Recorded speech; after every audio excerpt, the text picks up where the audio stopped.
semuanya, selamat datang di video ini. Kali ini aku akan membahas sistematika dan kebahasan karya ilmiah untuk mata pelajaran Bahasa Indonesia kelas 11 semester 2. Tapi sebelum kita membahas lebih jauh apa itu sistematika dan juga kebahasan karya ilmiah, simak terlebih dahulu kompetensi dasar, IPK, dan tujuan pembelajaran yang satu ini. Nah, sebelumnya mungkin kalian sudah mempelajari apa itu karya ilmiah, tujuan, dan juga ragamnya. Sesuai dengan judul video ini, maka kita akan membahas sistematika dan juga kebahasaan karya ilmiah. Nah, yang pertama adalah sistematika karya ilmiah. Jadi, secara umum, karya ilmiah ini memiliki 3 struktur utama. Yang pertama itu pendahuluan, yang kedua itu pembahasan, dan yang ketiga penutup. Jadi, dalam karya ilmiah, semua jenis karya ilmiah ada 3 poin penting atau 3 komponen penting di dalamnya. Namun, terdapat komponen lainnya, tapi ini disesuaikan dengan jenis karya ilmiah itu sendiri. Nah, untuk jenis karya ilmiah itu sendiri sebenarnya bisa dikategorikan atau dikelompokkan berdasarkan bentuk-bentuk penyajian karya ilmiah. Apa saja sih bentuk-bentuknya? Yang pertama itu ada bentuk populer, yang kedua itu bentuk formal, dan yang terakhir itu ada bentuk semi formal. Kita bahas satu persatu bentuk-bentuk ini. Nah, yang pertama itu bentuk populer. Nah, untuk bentuk ini sendiri kamu bisa dengan mudah menjumpainya di media massa, contohnya itu koran dan majalah. Bedanya dengan bentuk penyajian karya ilmiah lainnya, kalau bentuk populer ini bisa dituangkan dalam bentuk yang lebih ringkas dan lebih sederhana, juga kebahasaannya juga sifatnya lebih santai. Makanya disebut dengan bentuk populer.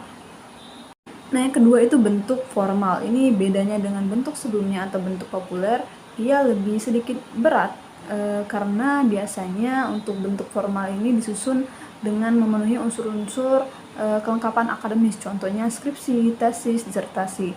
Nah, untuk struktur atau sistematika penyusunannya itu ada 13. Yang pertama ada judul, kedua tim pembimbing, ketiga kata pengantar, 4 abstrak, 5 daftar isi, 6 pendahuluan, 7 kerangka teoritis, 8 metode, 9 pembahasan, 10 simpulan, 11 daftar pustaka, 12 lampiran, dan terakhir riwayat hidup. Nah, dari sistematika penyusunan bentuk formal ini kita bisa menjumpai 3 sistematika atau 3 struktur utama dari karya ilmiah. Itu ada pendahuluan di nomor 6, kemudian ada pembahasan di nomor 9, dan kesimpulan atau penutup ada di nomor 10. Terakhir, bentuk semi formal. Nah, bentuk ini hampir mirip dengan bentuk sebelumnya, yaitu bentuk formal, karena biasanya disusun untuk melengkapi unsur-unsur akademis. Hanya saja penyusunan atau sistematika strukturnya itu lebih sederhana atau tidak selengkap dibandingkan bentuk formal. Ada 7 struktur penyusunnya. Yang pertama itu ada halaman judul, yang kedua kata pengantar, yang ketiga daftar isi, yang keempat pendahuluan, kelima pembahasan, 6 penutup, dan ketujuh daftar pustaka. Kamu atau kalian bisa menjumpai bentuk ini dalam makalah atau laporan biasa. Oke, kita bahas lebih dalam sistematika penyusunan karya ilmiah. Yang pertama itu adalah halaman judul. Apa aja ya yang ada di halaman judul? Yang pastinya yang pertama ada judul makalah atau karya ilmiah. Kemudian yang kedua itu adalah logo instansi atau sekolah. Kemudian ketiga nama lengkap penulis, keempat nama instansi atau nama sekolah, yang terakhir tahun penulisan karya ilmiah. Judul ini dirumuskan dalam satu frasa, tapi harus jelas, lengkap, dan lugas, dan bisa mencerminkan ruang lingkup dari penulisan atau penelitian.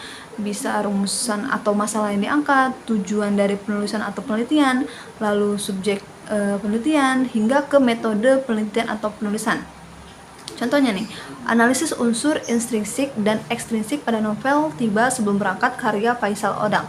Dari sini kita bisa mengetahui masalah yang diangkat adalah analisis unsur intrinsik dan ekstrinsik pada novel tersebut. Kemudian subjeknya adalah novel Tiba Sebelum Berangkat, dan tujuannya adalah untuk mengetahui atau mendeskripsikan unsur intrinsik dan ekstrinsik pada novel Tiba Sebelum Berangkat. Nah, untuk judul ini ada 2 cara sistematika penulisan. Yang pertama itu adalah untuk judul menggunakan huruf kapital kecuali pada anak judul. Yang kedua itu adalah judul yang menggunakan huruf kecil kecuali huruf-huruf pertamanya itu menggunakan huruf kapital, dan untuk kata penghubung atau kata penggabung itu menggunakan huruf kecil semua.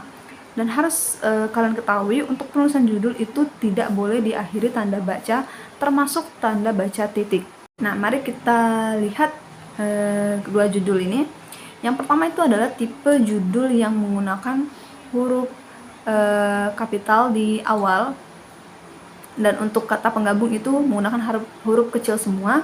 Kemudian yang kedua itu tipe judul yang menggunakan huruf kapital semua kecuali untuk anak judul, dan bisa kita lihat juga untuk kedua judul ini tidak diakhiri dengan tanda baca termasuk tanda titik. Nah, untuk kata pengantar ini sebenarnya dibuat untuk mendorong atau membangkitkan minat orang lain untuk membaca isi dari karya ilmiah yang telah dibuat. Untuk penulisannya ini dicantumkan di bagian atau di halaman tersendiri tanpa digabung struktur-struktur lainnya.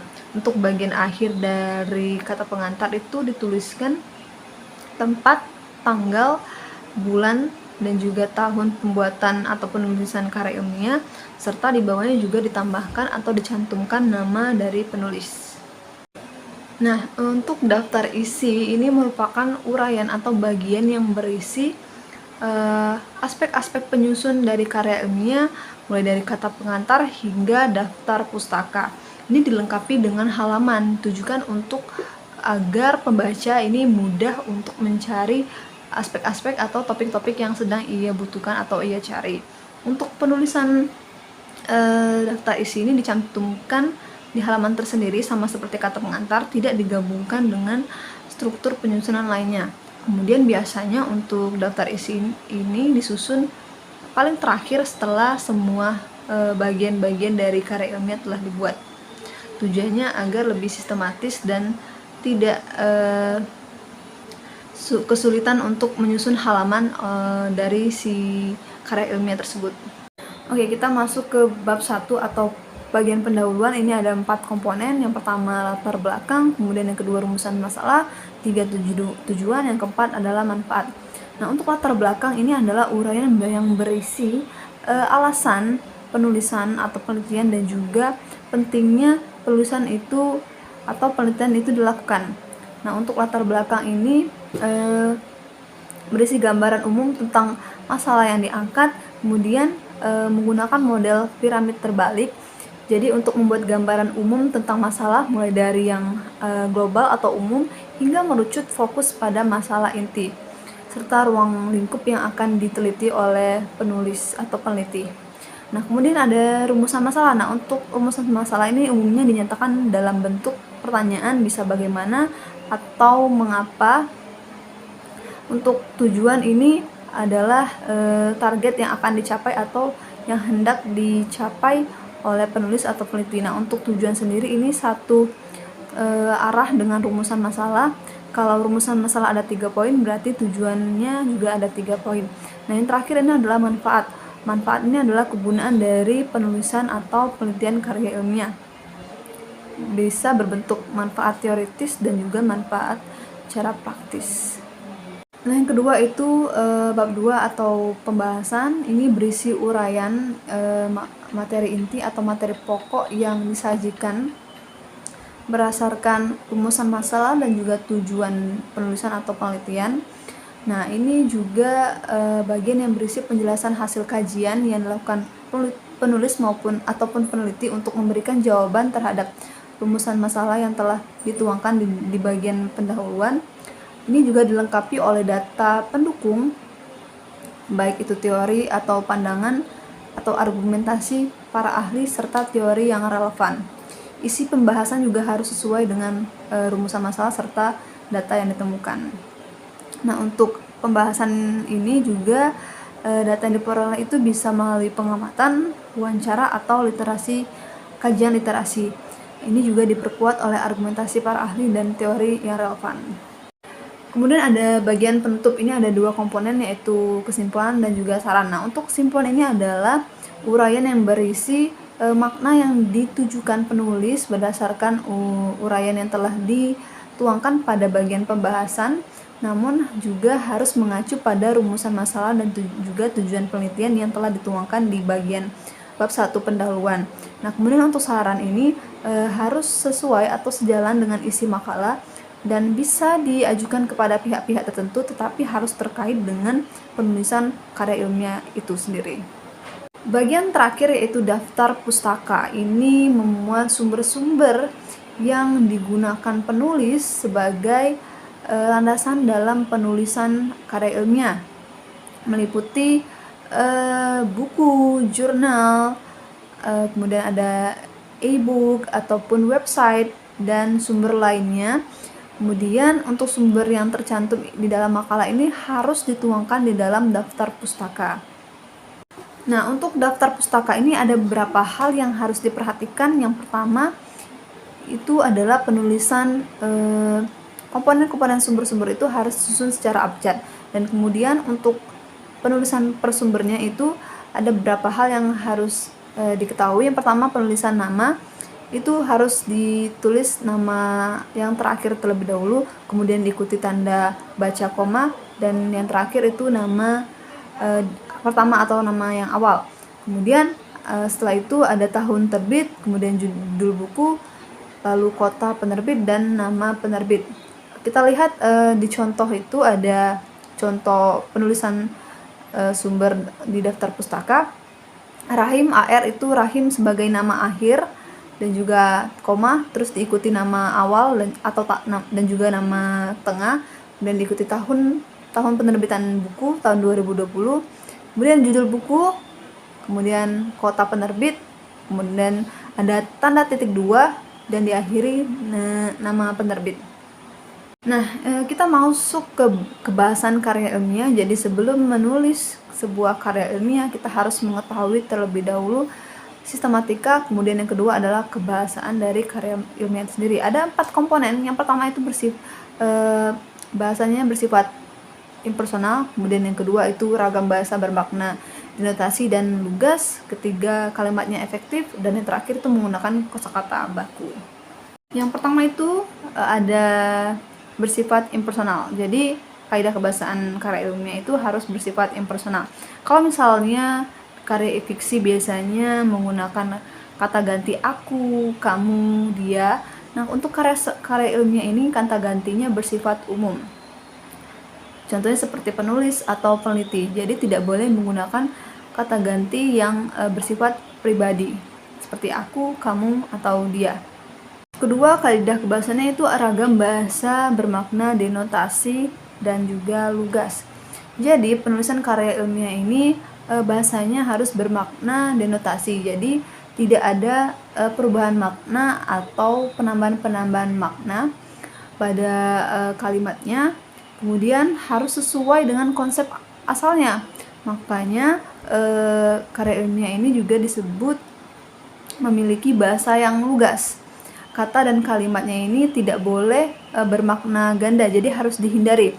Kata-kata yang diungkapkan atau diuraikan ini harus secara eksplisit untuk menghindari atau mencegah timbulnya makna lain di dalam uraian yang ada pada karya ilmiah. Nah, untuk kaidah kebahasaan yang selanjutnya itu kalimat yang efektif. Jadi karya ilmiah ini harus mudah dipahami si pembaca agar pembaca ini mudah memahami atau maksud dari isi karya ilmiah sesuai dengan tujuan penulisannya sendiri. Makanya untuk kebahasaannya itu harus menggunakan kalimat yang efektif agar mudah dipahami. Hal ini juga harus sesuai dengan tuntutan bahasa baku, jelas, lugas, koherensi antara kalimat harus nyata atau hidup dan tidak ada unsur yang tidak berfungsi di dalam kalimat-kalimat tersebut. Kaidah yang terakhir ini menggunakan kosakata baku. Jadi penulisan karya ilmiah ini harus menggunakan kosakata baku. Kenapa? Tulisan ini harus bersifat formal, sehingga harus sesuai dengan kaidah bahasa Indonesia yang baik dan benar. Hal ini ditandai dengan penggunaan kosakata baku dan juga kalimat yang efektif. Oke, kita sudah membahas sistematika mulai dari halaman judul hingga daftar pustaka, juga membahas kaidah kebahasaan karya ilmiah. Semoga video ini bisa membantu kalian lebih mendalami karya ilmiah sampai kalian bisa menghasilkan karya ilmiah sendiri. Terima kasih sudah menyaksikan video ini dari awal hingga akhir.